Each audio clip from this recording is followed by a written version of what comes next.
Hi friends, welcome back to my channel. இப்போ நான் என்ன பார்க்க போனால், ஹவுஸ் ஒய்ஃபாக இருக்கிறீங்களா நீங்கள்? உங்களுக்கான வீடியோ தான் இது. எப்படிலாம் சேவிங் பண்ணலாம் அப்படிங்கிற பற்றி தான் ஃபுல்லாக சொல்லியிருக்கேன். ஸ்கிப் பண்ணாமல் வீடியோவை முழுசாக பாருங்கள். அப்போ தான் நான் என்ன சொல்ல வரேங்கிறது தெரியும். நம்ம வீட்டில் ஒருத்தர் சம்பாதிக்கிற காசை வச்சு மட்டுமே நம்ம இருந்தோம்னா ஒன்றுமே பண்ண முடியாது. நம்மளால் முடிஞ்ச அளவுக்கு நம்ம சேமிக்கணும். நான் ஒரு விஷயம் கவனித்தேன், காசு அதிகமாக வந்துச்சுன்னா தான் சேவ் பண்ண முடியும். இல்லை, எப்படி செலவு பண்ணுறோங்கிறத தான் முக்கியம். நான் முன்னாடிலாம் பார்த்தீங்கன்னா ஆன்லைனில் ஆஃபர் பார்த்தாலே ஒரு பொருளை நான் வாங்கிடுவேன். ஆனால் இப்போலாம் ஒரு ரூலை நான் ஃபாலோ பண்ணுறேன். உடனே வாங்க மாட்டேன். ஒரு நாள் வெயிட் பண்ணுவேன். அடுத்த நாள் கூட அது தேவைன்னு தோணுச்சுன்னா மட்டும்தான் நான் வாங்குவேன். இதில் நிறைய காசு பார்த்திங்கன்னா சேவ் ஆகும். அதுக்கப்புறம் பார்த்திங்கன்னா, குழந்தைங்க இருக்கிற வீட்டில் டெய்லி ஸ்நாக்ஸு, ஜூஸ், சாக்லேட்டுன்னு பார்த்திங்கன்னா வெளியே வாங்கிட்டே இருந்தால் செலவு தெரியாமலே போயிடும். நம்ம எவ்வளோ செலவு பண்ணுறோங்கிறது கூட நமக்கு புரியாது. எதில் செலவு பண்ணோம் அப்படிங்கிறதும் நமக்கு மறந்துடும். அதனால் பார்த்திங்கன்னா வீட்லேயே பார்த்திங்கன்னா பாப்கார்ன், சுண்டல், ஹோம்மேட் ஸ்நாக்ஸ் மாதிரி சிம்பிளாக செய்ய ஆரம்பித்தேன். ஹெல்த்துக்கும் நல்லது, நமக்கு செலவும் குறையும். இன்னொரு முக்கியமான விஷயம் என்னன்னு சொல்லி பார்த்தீங்கன்னா, ஹவுஸ் ஒய்ஃபாக இருக்கிறதுனால நம்மளால் சம்பாதிக்க முடியாதுன்னு கிடையாது. எனக்கு தெரிஞ்ச நிறையா பெண்கள் பார்த்திங்கன்னா வீட்டிலேருந்தே சின்ன சின்ன வேலைலாம் பண்ணி ஏர்ன் பண்ணுறாங்க. எக்ஸாம்பிள் பார்த்திங்கன்னா, மெஹந்தி போடுறாங்க, ப்ளவுஸ் ஸ்டிச் பண்ணுறாங்க, ஹோம்மேட் மசாலா தயாரித்து விற்கிறாங்க. அதே மாதிரி மாவு பாக்கெட் செஞ்சு விற்கிறாங்க. தோசை மாவு செஞ்சு விற்கிறாங்க. லன்ச் பாக்ஸுக்கு சாப்பாடு கட்டி கொடுக்குறாங்க.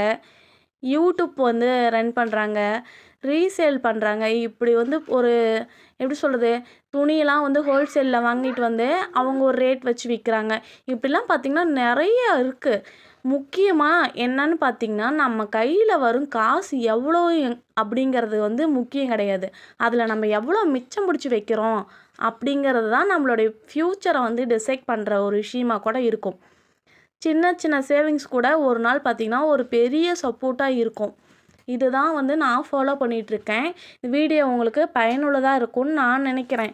நீங்கள் என்ன நினைக்கிறீங்கன்னு கமெண்ட் பண்ணுங்கள். என்ன மாதிரி யாரெல்லாம் பண்ணுவீங்க, சேவ் பண்ணுவீங்க அப்படின்னு சொல்லுங்கள் பார்க்கலாம்.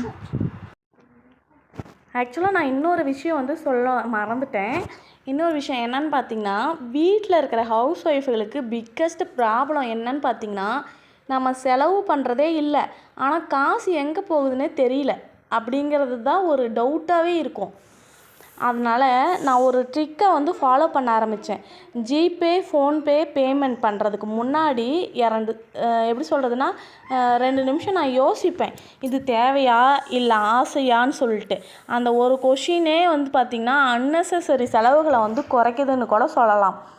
அதுக்கப்புறம் பார்த்திங்கன்னா, குழந்தைகளுக்கு எல்லாத்தையும் புதுசாக வாங்கணுங்கிற அவசியம் இல்லை. சில டாய்ஸ், சில ட்ரெஸ்ஸு, சில ஸ்கூல் ஐட்டம்ஸ் பார்த்திங்கன்னா ரீயூஸ் பண்ணுற மாதிரி கூட இருக்கும். ஸோ குழந்தைங்க கேட்குது அப்படிங்கிறதுக்காக ஒவ்வொரு டைமும் பார்த்திங்கன்னா நம்ம புதுசாக வாங்கணுங்கிற அவசியம் கிடையாது.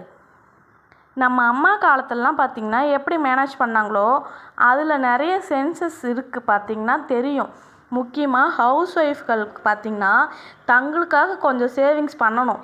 எல்லாமே குடும்பம், குழந்தைங்கன்னு சொல்லிட்டு எல்லாத்தையும் சேவ் பண்ணாதான் நமக்குன்னு சொல்லிட்டு ஒரு எப்படி சொல்கிறது, எவ்வளோ அமௌண்ட் இருந்துச்சுனாலும் ஸ்மால் அமௌண்ட்டாலும் சரி யாரிடமும் கேட்காம நம்ம கையிலே நமக்கான காசு இருக்கிற ஃபீலிங் ரொம்ப டிஃப்ரெண்ட்டாக இருக்கும்.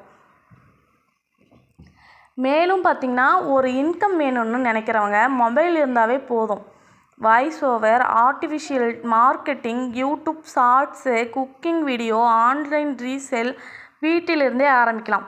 ஆரம்பத்தில் பார்த்திங்கன்னா இன்கம் கம்மியாக தான் இருக்கும், பரவாயில்ல. இருந்தாலும் கன்சிஸ்டி இருந்தால் கண்டிப்பாக க்ரோ ஆகும். அப்படி தான் நானும் நினச்சி இந்த யூடியூப் நான் ஸ்டார்ட் பண்ணேன். நானுமே ஒரு ஹவுஸ் ஒய்ஃப் தான். எனக்கு தெரிஞ்ச டிப்ஸ் எல்லாம் நான் உங்களுக்கு நான் ஷேர் பண்ணுறேன். உங்களுக்கு பயனுள்ளதாகவும் இருக்கும். அதுக்கப்புறம் பார்த்திங்கன்னா ஒரு ஹவுஸ் ஒய்ஃபாக இருந்து சேவ் பண்ணுற ஒவ்வொரு ரூபாயும் பார்த்திங்கன்னா நம்மளுடைய ஃபேமிலியோட ஃப்யூச்சருக்கு பேக்கப் மாதிரி இருக்கும். மாதம் ஆரம்பத்தில் பார்த்திங்கன்னா கிராசரி ஐட்டம்ஸ்லாம் லிஸ்ட்டு எழுதிட்டு போனால் அன்னெசரியான ஐட்டம் வாங்குறது குறையும். நம்ம ஏன்னா லிஸ்ட்டில் இருக்கிறத வந்து வாங்கிட்டு நம்ம பாட்டுக்கு வந்துடலாம். சில டைம் லிஸ்ட் எடுக்காமல் போயிட்டோம்னா என்ன பண்ணோம், இது தேவை இது தேவை இது தேவைன்னு சொல்லி நிறைய பொருள் வாங்கி அதெல்லாம் நம்ம யூஸ் பண்ணாமலே வேஸ்ட்டாக எடுத்து போடுற மாதிரி இருக்கும். அதேமாதிரி ஆஃபர்னு சொல்லிட்டு எல்லாத்தையுமே வாங்கக்கூடாது. வாங்கி வச்சுட்டு இதெல்லாம் முக்கியம் அப்படின்னு சொல்லிக்கூடாது. எது தேவையானதோ அது வந்து பார்த்து குறைஞ்ச விலையில் வாங்குறது தான் வந்து ரியலாக சேவ் பண்ணுறதுக்கான முக்கியமான இது. சமையலில் கூட பார்த்திங்கன்னா சேவ் பண்ணலாம். லெஃப்ட் ஓவர் ஃபுட்டை வந்து வேஸ்ட் ஆகாமல் நெக்ஸ்ட்டு வந்து டிஷ்ஷாக வந்து கன்வெர்ட் பண்ணலாம். எக்ஸாம்பிள் இப்போ மதிய சாப்பாடு வடிச்சது இருக்குது, அதை என்ன பண்ணலான்னு பார்த்திங்கன்னா நைட்டு ஒரு எக்கு 2 உடச்சி ஊற்றி முட்டை சாப்பாடு மாதிரி கிளறி ஃப்ரைட் ரைஸு அப்படின்னு சொல்லி கொடுத்தா எல்லாம் சாப்பிட்றலாம். அதுக்காக நான் ரொம்ப பழைய சாப்பாடெல்லாம் சாப்பிடணும் அப்படிங்கிறதெல்லாம் நான் சொல்ல வரலை.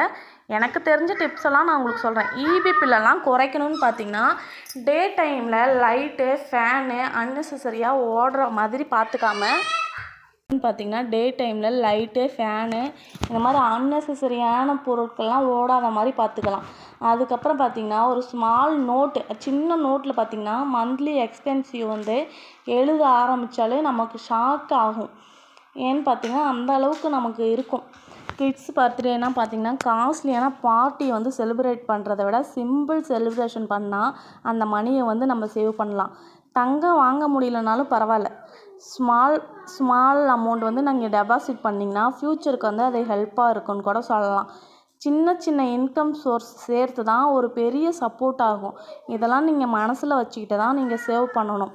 அதுக்கப்புறம் நேரம் கிடைக்கும் போதெல்லாம் புதுசாக ஏதாவது ஸ்கில் கற்றுக்கிட்டா ஃப்யூச்சரில் வந்து அது ஒரு இன்கம்மாக கூட மாறலாம். எக்ஸாம்பிளுக்கு நீங்கள் ஏதோ ஒரு வீட்டில் சும்மா இருக்கீங்க, ஒரு 12th முடிச்சிருக்கீங்கன்னா ஏதாவது காலேஜு கரஸில் போட்டிங்கன்னா கூட அது வந்து ஃப்யூச்சரில் வந்து பிள்ளைங்களுக்கு சொல்லிக் கொடுக்குற மாதிரி டியூஷன் எடுக்கிற மாதிரி இப்போலாம் நிறைய ஆன்லைன் கோர்சஸ்லாம் வந்துருச்சு. உங்களுக்கு தெரிஞ்சதெல்லாம் இந்த மாதிரி கோர்சஸ் மூலிமா கூட சொல்லிக் கொடுக்கலாம். ஸ்டார்டிங்கில் வந்து கஸ்டமர் வர்றது தான் கஷ்டம். அதுக்கப்புறம் பிக்கப் ஆயிடுச்சுன்னா ஈஸியாக எல்லாருமே வர ஆரம்பிச்சிருவாங்க. இதுதான். அதேமாதிரி மெகந்தி பிஸ்னஸ்ல இப்போ பார்த்திங்கன்னா அதுதான் ட்ரெண்டிங்லாம் போயிட்டுருக்கு. மெகந்தி பிஸ்னஸ் போயிட்டுருக்கு. ஆரி ஒர்க்கெலாம் நிறைய போயிட்டுருக்கு. ஆரிலாம் கற்றுக்கிட்டிங்கன்னா நீங்கள் வீட்டிலேருந்தே ஃபோன் மூலிமா சொல்லி கொடுத்தீங்கன்னா நிறைய பேர் வருவாங்க. அதே மாதிரி நீங்கள் சொல்லி கொடுக்குறதெல்லாம் ஒரு வீடியோவாக எடுத்து போட்டிங்கன்னா கூட யூடியூப் சோர்ஸ் மூலிமா நீங்கள் ஏர்ன் பண்ணலாம்.